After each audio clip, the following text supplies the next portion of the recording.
The splice housing was still wet.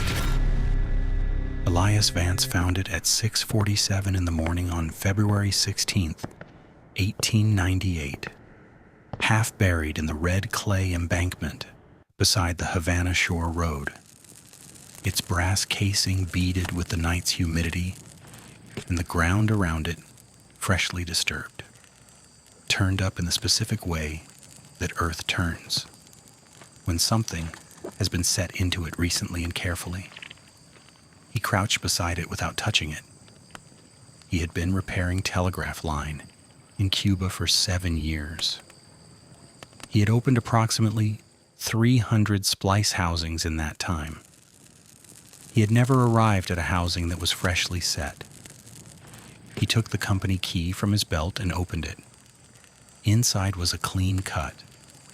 The commercial cable company's shore network in Havana ran 14 miles of land telegraph line connecting the harbor master's office, the Spanish colonial authority buildings, the American consulate, and the company's relay station to the undersea cable junction at the Morro Castle approach.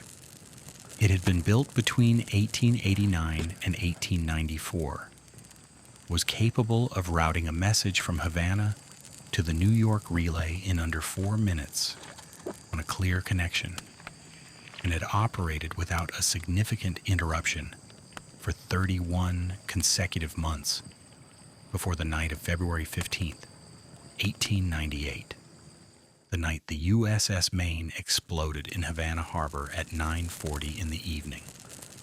266 American sailors died in the explosion. The cause was unknown, and the pressure wave was felt across the city.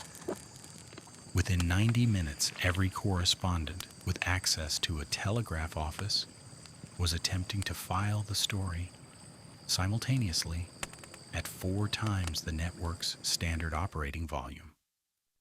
Somewhere in that window, Section 7 of the Shore Network, the circuit running between the harbor master's office and the American Naval Liaison Station at the consulate approach, went dead.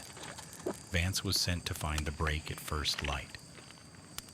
He was 34 years old, born in Baltimore, trained as a telegraph technician by the Baltimore and Ohio Railroad Signals Department in 1886, and hired by the Commercial Cable Company in 1891, specifically for the Havana operation, because he spoke functional Spanish and had the patience that makes a good lineman, the willingness to walk a full circuit before touching anything, to read the line before diagnosing it.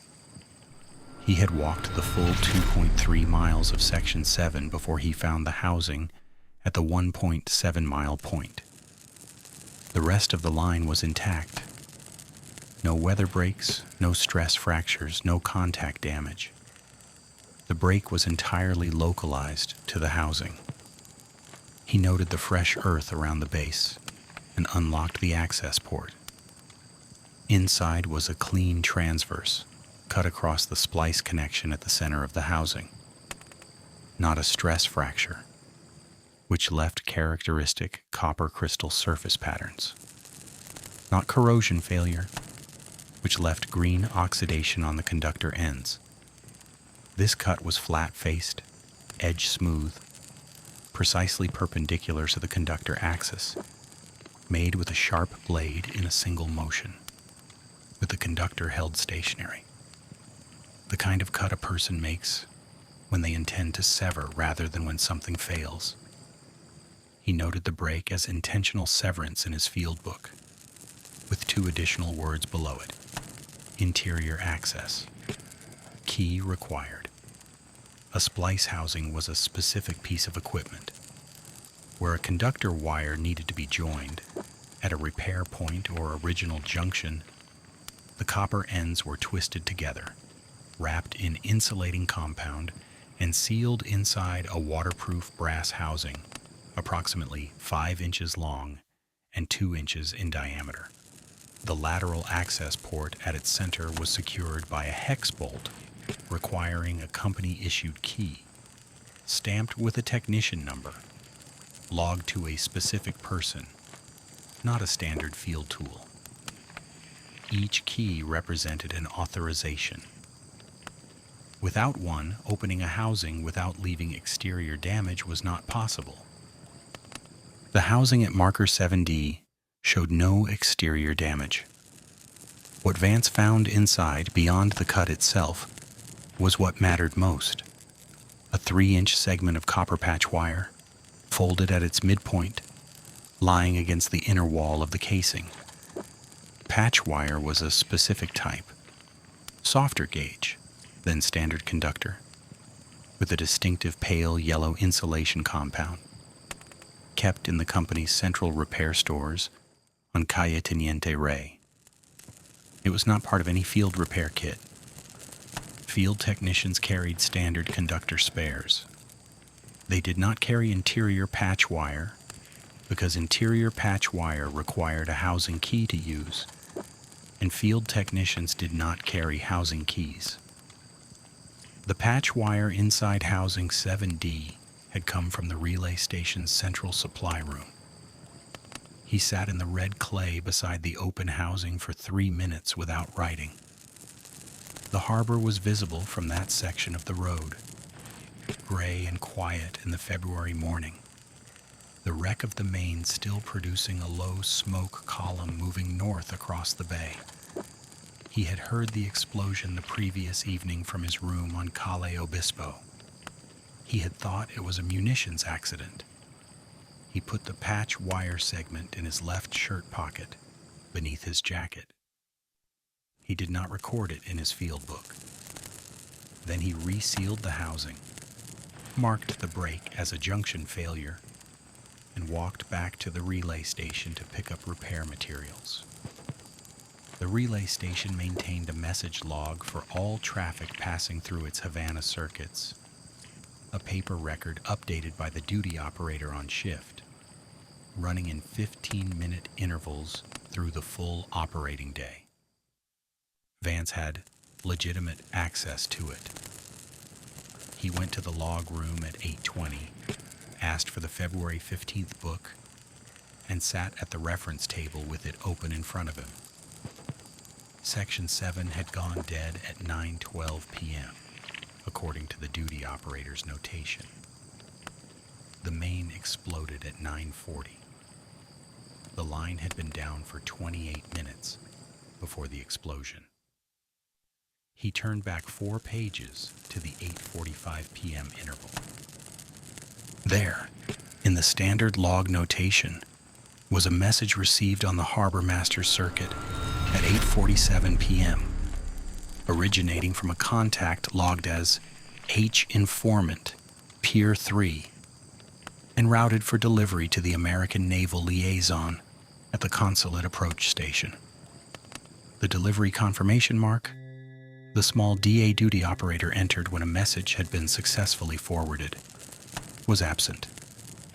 In its place was a notation he had seen in failed delivery records. ND, line fault. Not delivered. Line fault. He put his hand flat on the open page and looked at it. Through the log room's single window, the harbor was visible past the rooftops of the Teniente Rey buildings, the smoke column from the Maine still rising. He kept his hand on the page and did the arithmetic twice. The message from the harbor informant had arrived at 8:47. The line had gone dead at 9:12. The message had been logged as undeliverable at 8:47, 25 minutes before the line actually failed. Either the duty operator had logged the line as down before it was down, or the line had been cut twice.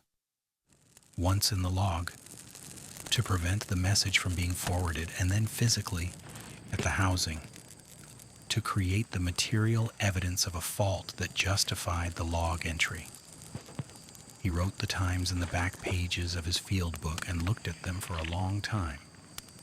The duty operator's name for the 8 p.m. to midnight shift on February 15th was logged as F. Carver, a transfer from the New York office, who had arrived in Havana in November 1897.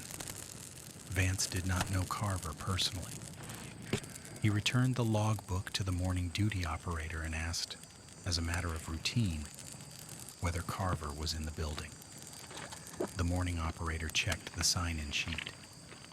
Carver had signed out at 11:07 the previous evening, within 90 minutes of the Maine explosion, and nearly 3 hours before his shift formally ended at midnight. The sign-out reason was listed as personal medical. He had not signed back in. He had not contacted the station. As of 8:30 in the morning of February 16th, F. Carver's location was unknown. Vance went to the company's personnel office at the far end of the building and asked the clerk for Carver's contact address in Havana. The clerk looked up the record and found that Carver's registered address, a boarding house on Calle Mercaderes, was listed as a company property, not a private arrangement. She sent a runner to the address at 9:05. The runner returned at 9:40 and reported that the room was empty. The boarding house manager said Carver had checked out at approximately 10:30 the previous evening, several hours after the Maine explosion and before midnight. His luggage was gone. He had not said where he was going. Vance wrote Carver's name below the time calculations in his field book. Then he walked back to marker 7D and installed the replacement splice. The repair took 41 minutes. Section 7 was operational again by 10:38. He logged the repair as complete. Internal junction failure, materials replaced, circuit restored, and submitted the written field report to the supervisor's desk at 11:05. He had made 2 written records in the back pages of his field book before leaving the station. The full 847 log entry with the ND notation, and the February 15th duty roster showing Carver as the shift operator. Both were in his handwriting only. Both existed in no other form he controlled. The 3-inch patch wire was still in his shirt pocket. Martin Greer called him back to the office at 2:15 in the afternoon. Greer was 51 years old, a former Western Union field engineer who had managed the Havana relay station since 1895. He was a methodical technical manager who dealt with Vance's submissions the way he dealt with everything, without strong investment in outcomes, as long as the lines ran. He was holding the field report when Vance came in, and he was holding it with the specific attention of a man who has read something several times and made a decision about it. He told Vance to sit down. Then, Section 7 went down during the Maine incident. The company is receiving significant attention today. The fault type on your report needs to read as weather-related. Insurance documentation. Vance said it wasn't weather-related. The company has a protocol for incident documentation during military events on client circuits, Greer said. I'm asking you to follow it. He placed the report on the desk between them, not slid, set, in the way a man marks the end of a negotiation that was never a negotiation. Vance took the form back and wrote the addendum with Greer present. Weather conditions consistent with moisture intrusion. Fault classified environmental. He signed it. He handed it across. He left the office. The patch wire was still in his left shirt pocket. Greer had not asked about it. By 4:30 that afternoon, a man Vance had never seen before was in the relay station. Suit uncontaminated by any repair work. Leather case. Introduced himself to the staff as arriving from the New York office. He spoke to Greer behind the closed supervisor's door for 35 minutes. When the door opened, he walked directly to Vance's workstation and said, with the pleasant precision of someone who has already been told where to go, I hear you handled the Section 7 repair this morning. I'd like to talk through what you found out there. Outside the relay station on Calle Teniente Rey, the main smoke column was still visible above the harbor wall. The Havana afternoon was clear and hot and quiet in the way cities go quiet when something enormous has happened, and the full weight of it has not yet finished arriving. Vance looked at the man from New York. He said, "Which part?" The man from New York sat with his hands flat on the workstation table and said his name was Elias Vance, and that he was with the commercial cable company's legal office, and that he was in Havana as a matter of routine following the previous evening's events. He said this pleasantly, in the manner of someone establishing that a conversation is ordinary before it becomes something else. He asked about the Section 7 repair, where Vance had found the break, the condition of the housing, how long the restoration took. Vance answered all three accurately, in the same terms as the field report. Fenn wrote nothing. He acknowledged each answer with the nod of a man confirming information he already possesses, rather than collecting information he needs. When Vance finished, Fenn said, "And the housing interior, when you opened the access port, was there anything left inside? Any materials from a previous repair?" Vance looked at him. Fenn had arrived at the relay station at 4:30 that afternoon. He had not been at marker 7D that morning. The field report said nothing about the housing interior beyond the phrase internal junction failure. There was no source from which Fenn could have known to ask about the housing interior, unless he had been specifically told to ask, which meant the question had come from someone who knew what had been left inside the housing before Vance opened it. "No," Vance said, "nothing unusual." Fenn held his gaze for 3 seconds, the specific duration of a man deciding whether what he just heard is true. Then he nodded, gathered nothing from the table because he had placed nothing on it, thanked Vance for his thoroughness, and walked back toward the supervisor's office. Vance sat at his workstation for another minute. He pressed his fingers against the left jacket pocket, through the fabric. The patch wire was there. He stood, signed out, and walked into the Havana evening 2 blocks south to a cafe on Calle Obispo, where he sat for 40 minutes and thought carefully about who else had a key to a Section 7 splice housing.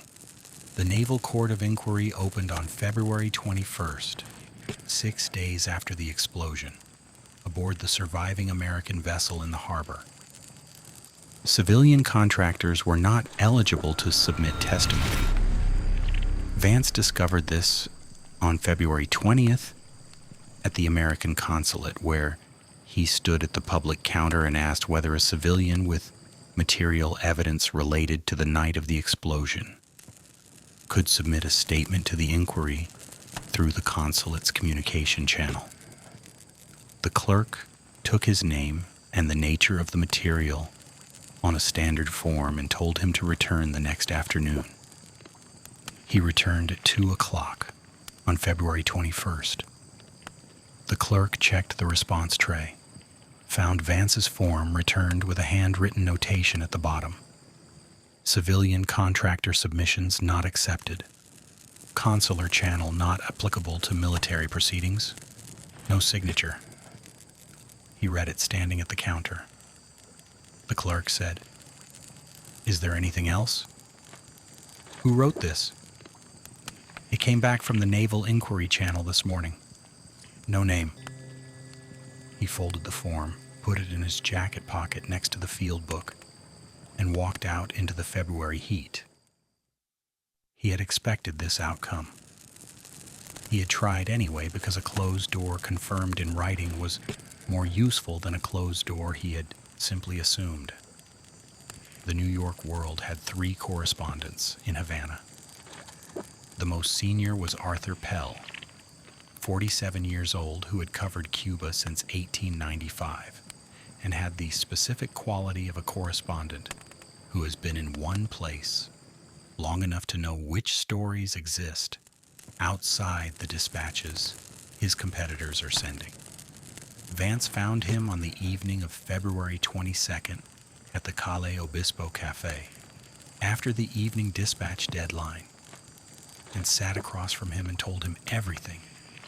The clean cut, the patch wire, the 847 log entry with the ND notation logged 25 minutes before the line actually went down, Carver's disappearance before midnight, Fenn's question about the housing interior. Pell listened with the controlled attention of a man who receives a great many claims and has developed a calibrated instrument for assessing them. When Vance finished, Pell said, "The patch wire, you have it?" Vance said yes. "And the field book with the log entry and the timing?" "Yes." Pell was quiet for a moment. Then, "What you have is a wire segment and handwritten notes you made yourself. The log entry exists in the relay station's book, which the company controls. Carver's disappearance is in the sign-out sheet, which the company controls. Your field report already reads weather damage. Everything you have is yours. Nothing you have is independent of you." He set his coffee cup down. "I need the log entry corroborated by someone other than you, or I need Carver, or I need a second technician who can identify the wire's provenance independently. Any one of those three. Can you get one?" Vance said he would try. He went back to the relay station on February 23rd and submitted a written request through the personnel clerk for access to the February 15th duty log, a legitimate channel available to senior technicians for calibration review. He submitted it formally and waited. 4 days later, on February 26th, the request came back denied. Log access restricted during active naval and insurance review. All technical reference requests suspended. The notice was stamped with a company seal rather than signed by any individual, which meant the restriction had been authorized at a level above Greer. He went to Carver's last known address again, walked there himself on the morning of February 27th, and stood in the boarding house entry while the manager repeated what the runner had already reported. Carver had left before midnight on February 15th, paid his week in advance, taken his luggage. The manager described him the same way: medium height, light hair, narrow face, American accent, possibly 30 years old, possibly 35.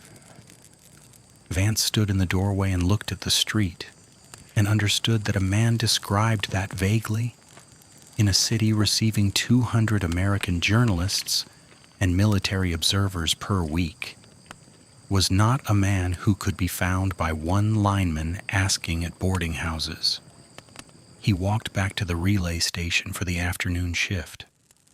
On February 27th, between the morning and afternoon shifts, he went to the central supply room and pulled the batch register from the supply shelf, the material record of all repair stock received, cataloged by manufacturer batch number with receipt dates and storage location. The pale yellow insulation compound on the patch wire carried a small impressed stamp he had read with his hand lens in his room 2 nights earlier, 1147-C. He ran his finger down the batch register column until he found it. He put his hand flat on the open page, the way he had done with the duty log, and read the entry twice. Batch 1147-C, received at the Havana Relay Station September 14th, 1897. Assigned to Central Repair Stores, interior patch wire, B shelf. Quantity received, 200 feet. 5 months before the Maine explosion. The wire had been in this supply room, on this shelf, since September. He copied nothing, right? His field book was the only place he had written anything, and carrying written records into the supply room was conspicuous. He held the page open for another 10 seconds, reading the access log clipped to the inside of the register cover, the sign-in sheet for the supply room door. February 15th, 1898. 2 entries. Morning. Supply Assistant Rios, 9:40 to 11:15 a.m. Evening F. Carver, fixture check, 7:45 p.m. He looked at that entry. Carver had been in the supply room at 7:45 on the night of the explosion. 2 hours and 2 minutes before the Maine went down. 1 hour and 27 minutes before an entry in the duty log noted the harbor informant's undelivered message as ND, line fault. He closed the register and put it back on the shelf and walked out of the supply room and back to his workstation. He wrote the batch number and the supply room access entry in the back pages of his field book from memory, specifically and in full, the way he wrote everything, dated, sequenced, with no opinion. Then he thought about what would happen to those pages if someone decided to look for them. That evening in his room on Calle Obispo, he took a needle and thread from his field kit, the same waxed thread he used for insulation wrapping on cable splices, and opened the inner lining of his jacket along a 4-inch seam at the left interior side panel. He folded the patch wire into a tight square, approximately the size of a large coin. He placed it inside the lining at the panel's center, away from all seam edges, and sewed it shut with 12 tight stitches using the waxed thread. Then he held the jacket up in the lamplight and pressed the panel flat with both hands. No outline, no shift.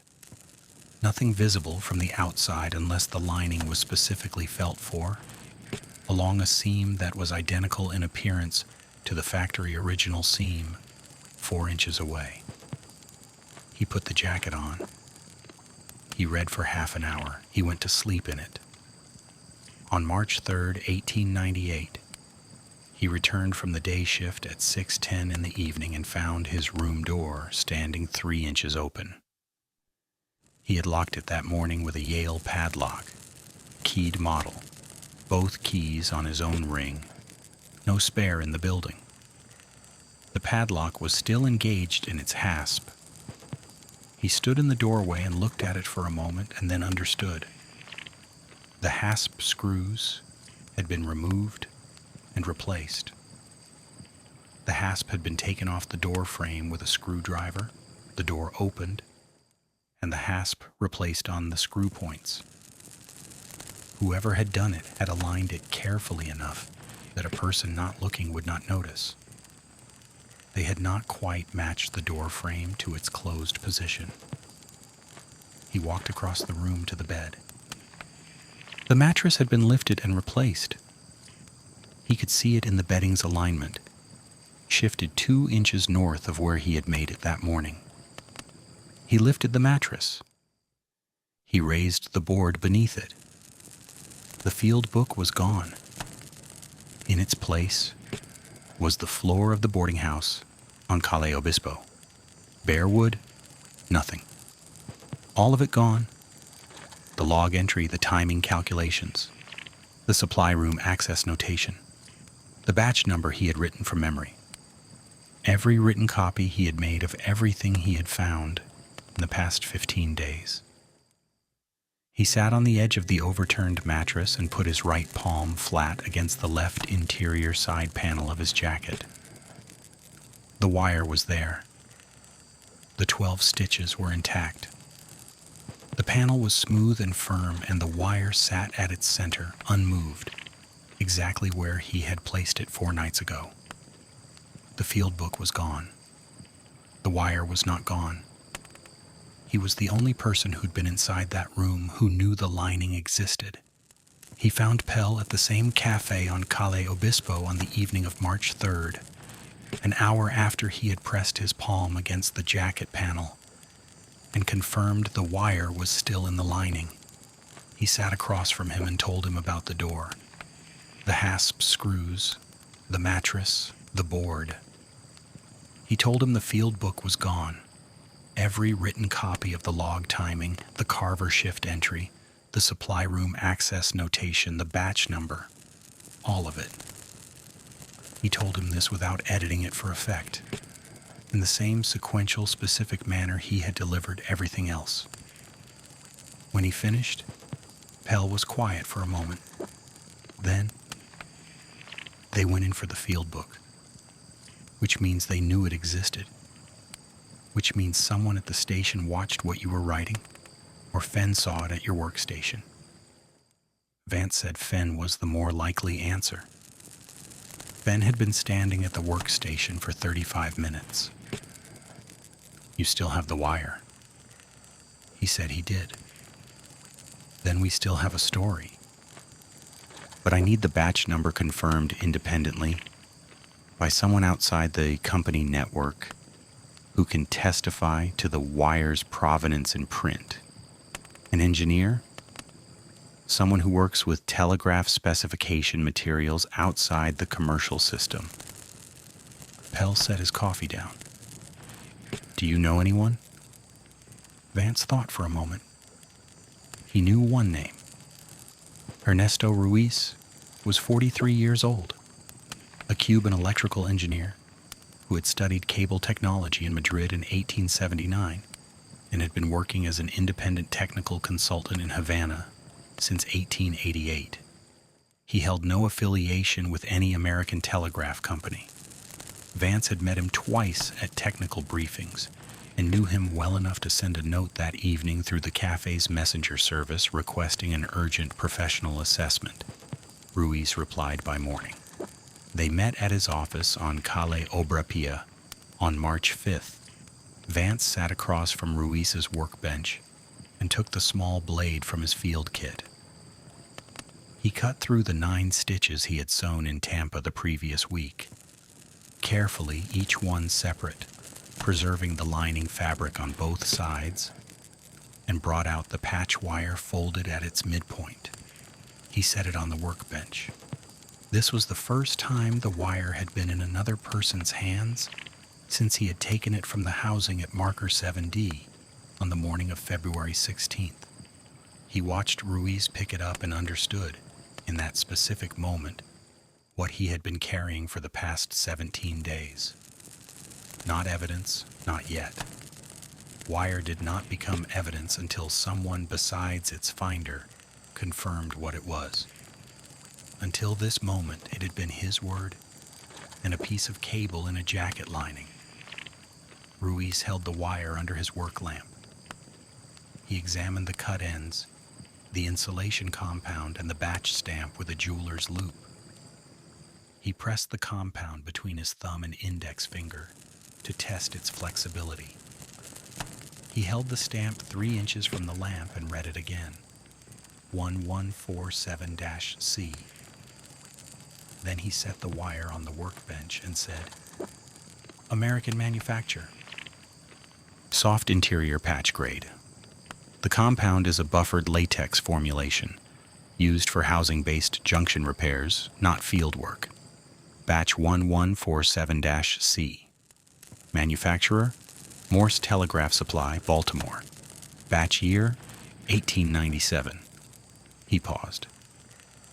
I cannot tell you which specific company purchased this batch. I do not have access to Morse's distribution records. Vance said, The Havana relay station received a Morse 1897 batch for interior patch stock. I verified it in the batch register. The register has since been made inaccessible to me. Ruiz looked at the wire for a long moment.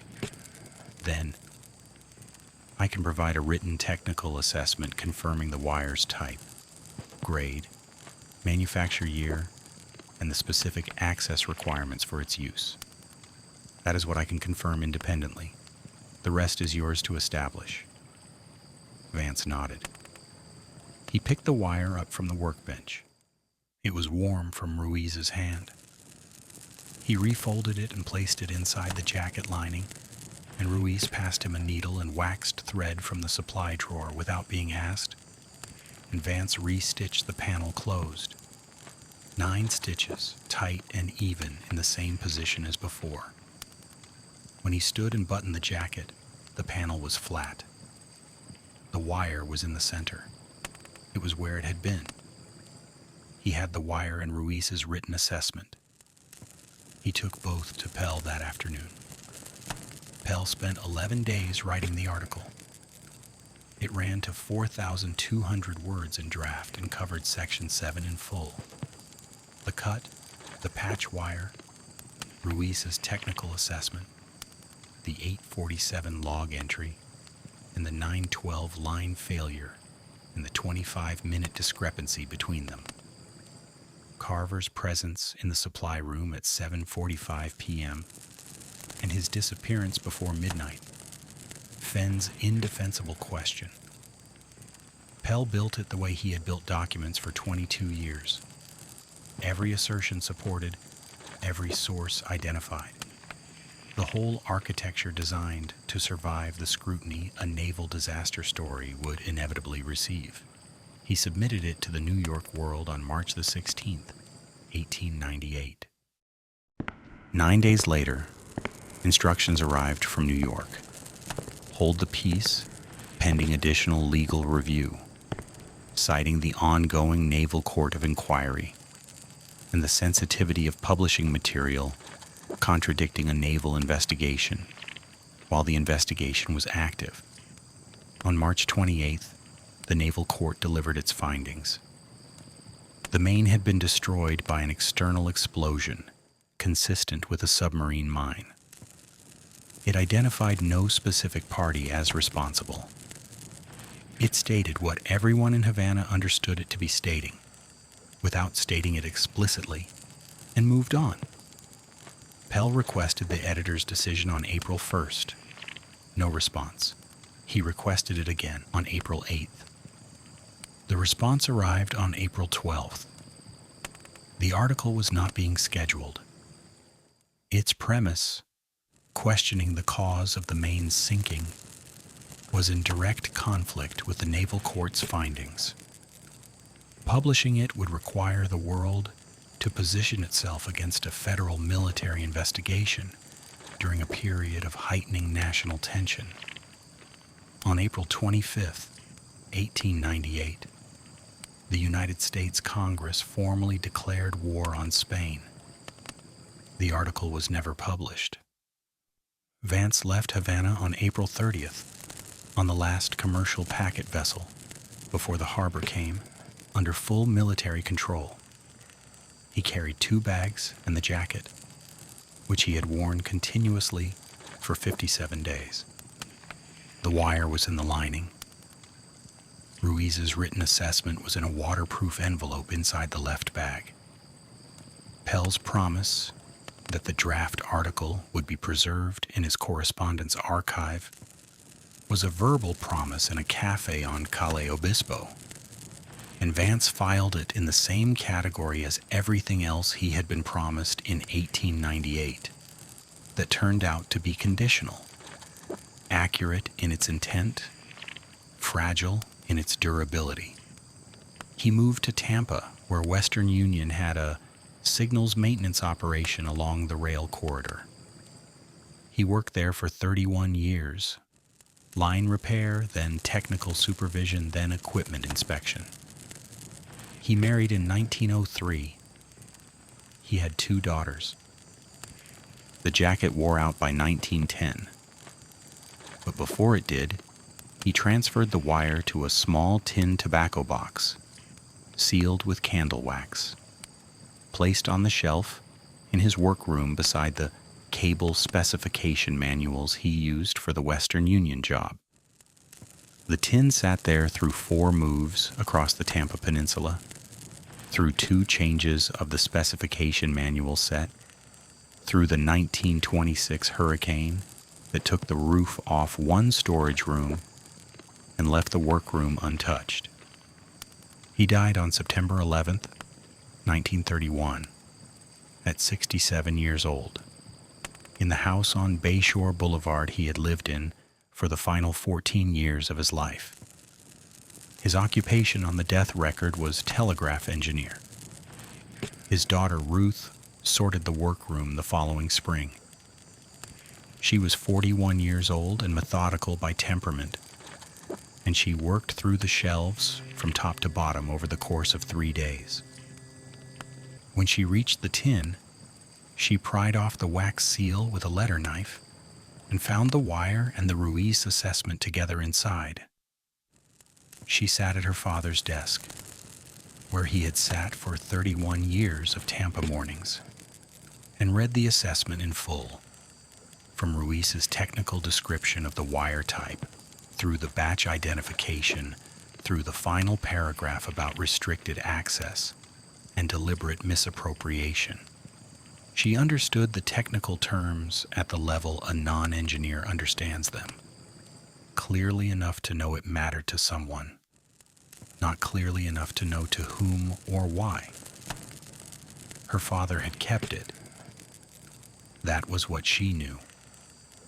She included it in the estate donation to the Tampa Bay Historical Society in 1932, with the wire in the tin and Ruiz's envelope intact. The Historical Society cataloged the donation in November of 1932. The tin was registered as telegraph cable sample, provenance unknown, circa 1890s to 1900s, donated estate of E.W. Vance. It went into collection storage. It was there for 21 years before anyone opened it again. In 1953, a graduate student surveying the technical collections opened the tin, read Ruiz's assessment, noted the batch number in the catalog entry, and logged the wire correctly by type and manufacture year. He cataloged it accurately. He did not connect it to the Maine. The connection would have required knowing that the Maine exploded on February 15th, 1898, that the Havana Relay Station Section 7 circuit went dead 28 minutes before the explosion, and that the batch number 1147-C corresponded to a stock received at the Havana Relay Station 5 months prior. None of this was in the files beside the tin. The catalog entry was correct and complete, and led nowhere. In the spring of 1976, a professor of communications history named Harlan Oates arrived at the Historical Society to research early Caribbean telegraph infrastructure. He read the catalog entry, went to the storage room, and opened the tin. He read Ruiz's assessment in full, including the final paragraph. He looked at the wire on his desk for a long time. Then he went back to the reading room and started researching F. Carver. What he found in the commercial cable company's personnel records, archived through Western Union after a 1909 merger, was the shape of an absence. Carver's file showed a hire date of November 1897 and a Havana assignment and nothing else. No prior employment, no credentials, no references, no history before the month he appeared on the relay station's payroll.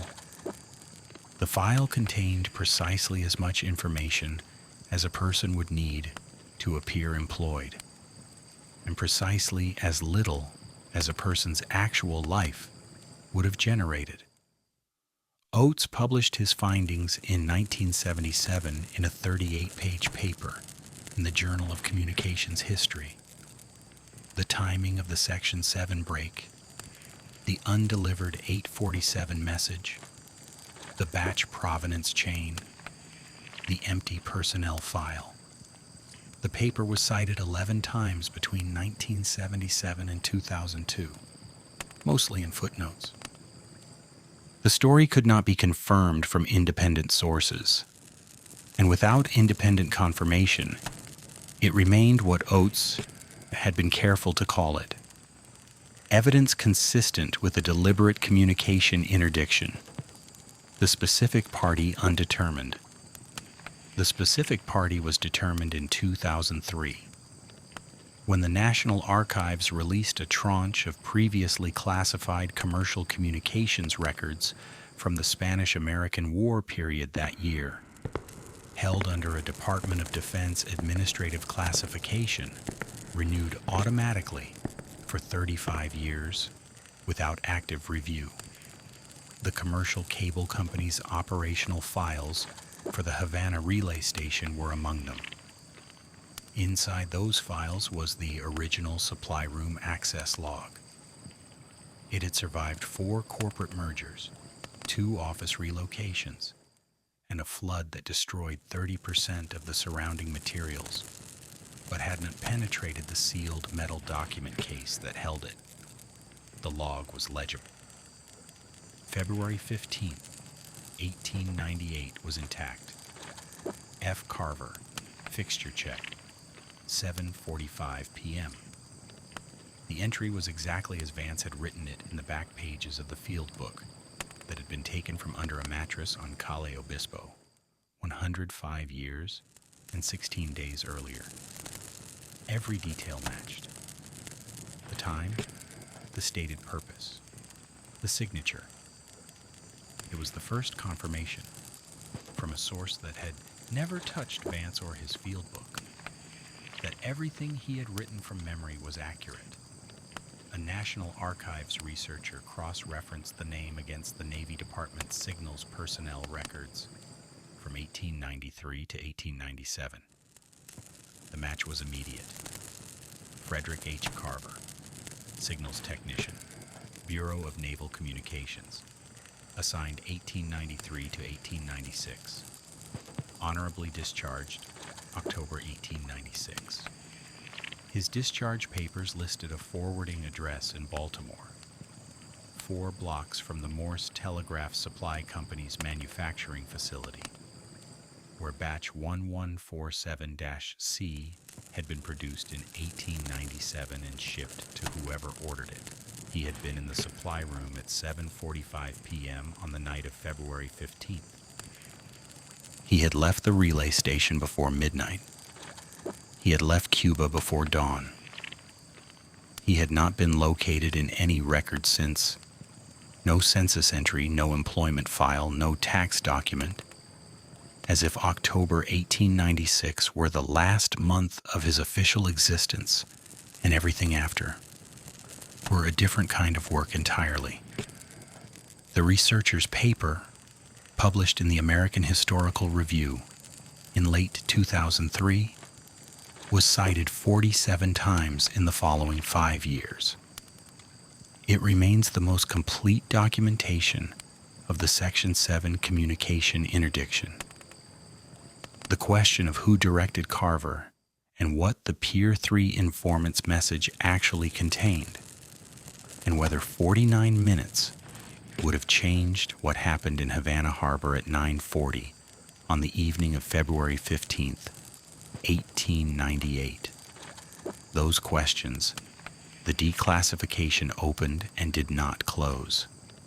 The wire is at the Tampa Bay History Center today. It measures 3.1 inches. The pale yellow insulation compound is intact. At the cut end nearest the fold point, the batch stamp reads 1147-C under a loop, the same 4 digits and letter that Vance read by lamplight in his room on Calle Obispo, and wrote in a field book that was then taken, and wrote again in the back of his memory, where no one could reach it. The wire is what remained after everything else was managed. The log entry was in a book that was stolen. The message was in a log that was restricted. The housing was in a salvage room that was cleared. The article was in a drawer in a correspondence archive that was never opened. The personnel file was in a cabinet in New York that contained 2 months of paper where 36 years of life should have been. All of it handled amended, or simply made to disappear by the specific people who understood what it connected and had the authority to disconnect it. The wire could not be amended. It was 3 inches of pale yellow cable in the lining of a coat, and then in a tin, and then on a shelf, and then in a catalog for 105 years, waiting for the declassified document that would confirm what the man who found it had written down and lost and carried in his memory, until he died on Bayshore Boulevard in September of 1931, with no record of Cuba in his official history. He had been right about all of it. He had sewn the proof into his jacket with 12 stitches of waxed telegraph cable thread, and he had been right.